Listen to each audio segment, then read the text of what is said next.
Football is a violent sport. My first painting, where I felt I had moved into an area for myself that was completely me, I painted on my birthday in 1948. Football is a beautiful sport.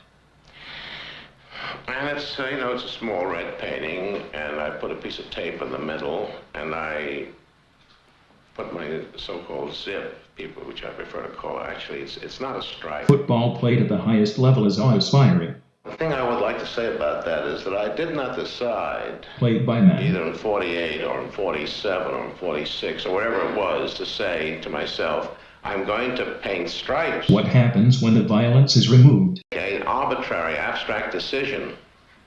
I suppose I thought of them as streaks of light. When I painted this painting, which I called Wonderment, I stayed with that painting for about 8-9 months, wondering, is removing violence from the game abstracting it? What was it? And I realized that up until then, whenever I used that attitude, I was filling the canvas in order to make that thing very, very viable. What becomes the focus? Suddenly, in this particular painting, Wonderment, I realized that when the focused action is on the motions, the footwork, I had filled the surface. The field. It was full. In that painting, I got rid of atmosphere. That stroke are the individual players more or less important now? Made the thing come to life. I feel that my zip does not divide my painting. I feel it does the exact opposite. It does not cut the format. What is an abstracted composition for a game of football? That it unites the thing. It creates a totality. It is a Barnett Newman zip. You look at it and you see it.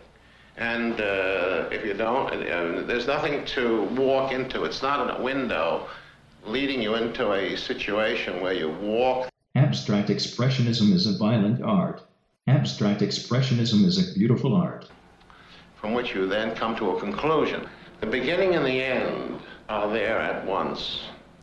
Otherwise, a painter is a kind of choreographer of space. He creates kind of a dance of elements, of forms, and it becomes you might say, either a tactile art, or it becomes a narrative art instead of a visual art. When you see a person, abstract expressionism at the highest level is awe-inspiring. You have an immediate impact. You don't have to really start looking at details. Your first reaction when you meet a person for the first time is immediate, and it's a total reaction in which the entire personality of the person and your own personality make contact. And to my mind, that's almost a metaphysical event. If you have to start examining the eyelashes and all that sort of thing, it becomes a cosmetic situation in which you remove yourself from the experience. There's more to the problem, it seems to me, than any old-fashioned idea of what an easel painting is. A painting can be bigger than anything that can go on an easel and still be, in my opinion, an easel painting. And in the end, size doesn't count.